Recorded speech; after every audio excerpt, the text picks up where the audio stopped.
But can I tell you what? Can I tell you the most epic horse racing story ever? Sure. So this is back in like 1993. I worked at a shoe store in Brentwood called Front Runners. Okay, it was on San Vicente and like Barrington, basically. And I used to, on my lunch break, go from there to Hollywood Park, place a bunch of bets, and then go to McDonald's, and then come back to the store, the shoe store, in under an hour. That in itself is an incredible feat with LA traffic, right? Yeah. So I get down to the track, and I make a bunch of bets, and I'm making the bets at that automated, at the machine, you know how you can the kiosk. Right, at the kiosk, right? Yeah. So I make a bunch of bets, and I don't handicap or anything like that. I just go off of names and numbers that I like, Bill. Just very simple. Of course you do. Of course you do.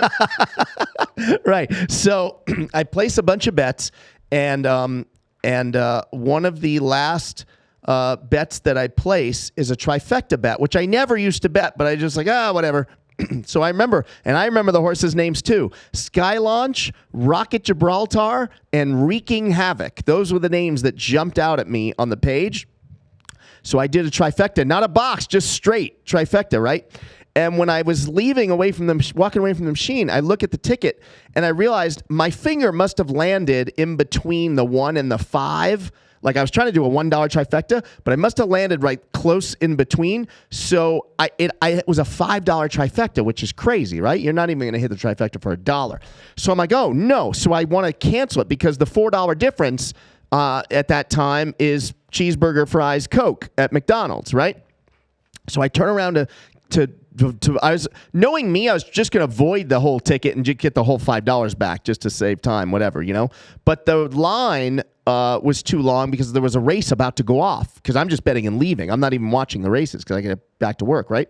So I'm like, oh, well, screw it. So I keep the ticket. So now I go back to the shoe store.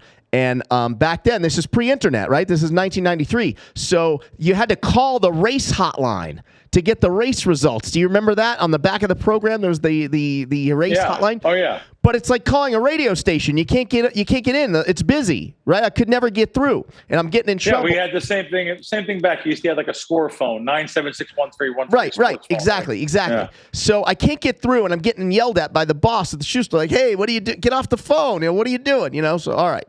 So now it's the next day, and I go back on my day off. Now I'm going to go to the races, and hopefully I've won some money because I've got literally a stack of tickets like this.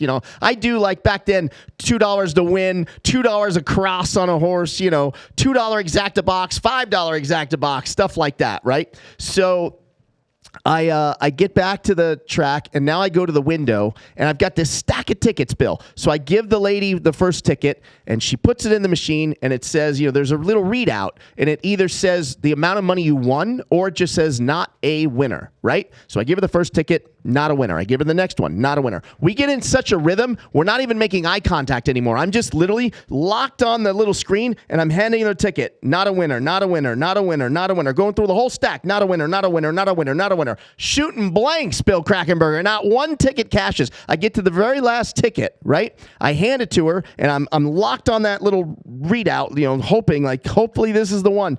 And nothing's happening. It doesn't say anything. I look up at her. I'm like, what are you doing? She never looked at one ticket that I gave her until, for whatever reason, the last ticket, she actually looked at it because we were in such a rhythm. She would just plop it in the machine, right? So I'm like, what are you doing? She goes, you had the trifecta last night. I said, what? I did? She said, yeah. I said, what did it pay? She said it paid like $18,453. I said, what? Wow. Are you telling me I just won $18,000? She goes, no, you have it 5 times. Wow. My mistake trifecta ticket was like 92 and change. And so she says, do you have a bag? And I said, a bag? And she said, well, it's not going to fit in your pockets, honey. And I go, oh, you're going to give me cash? And she says, yeah, I'm going to give you cash. I said, I don't have a bag. She goes, go down to the gift shop, get a duffel bag, and come back to this window. I'll close the window down. Just come right back to me. I said, okay. I turn around and I stop in my tracks, and I look back at her, and I go, how much is the duffel bag? And she goes, do you not have any more money? I said, no, I'm all in. I'm all in with these tickets. She reaches out of her pocket crack and she hands me $40 and she goes, here, you're good for it. And I said, I'm definitely good for it. So she gives me the $40. I go downstairs. I get up. I buy a Hollywood Park duffel bag for like, I think it was $36 if I remember right. I come back to the window. And she counts out all the money in those 10,000 to you. It's old hat to you, when they're wrapped in the little band that says 10K. I don't need 90. I don't need a duffel bag for 93,000. Anyway, go ahead. You don't need it. Yeah, well, I had cargo shorts on. I couldn't. What was I gonna do? So she stuffs it in the bag. I give her. I think I gave her $1,000 as a tip. And I remember she says to me, she says, do you want an escort? And I go, an escort? And she's like, security. I'm like, oh. She's like, yeah, a lot of these people may have seen, all the money going in this bag. You might want to have security walk you to your car. I said, yeah, that'd be great. So she gets me a security guard and he walked me to my car. And there's my epic horse racing story. Wow. Crazy, great right? Story from a mistake bet. Haven't hit a race since.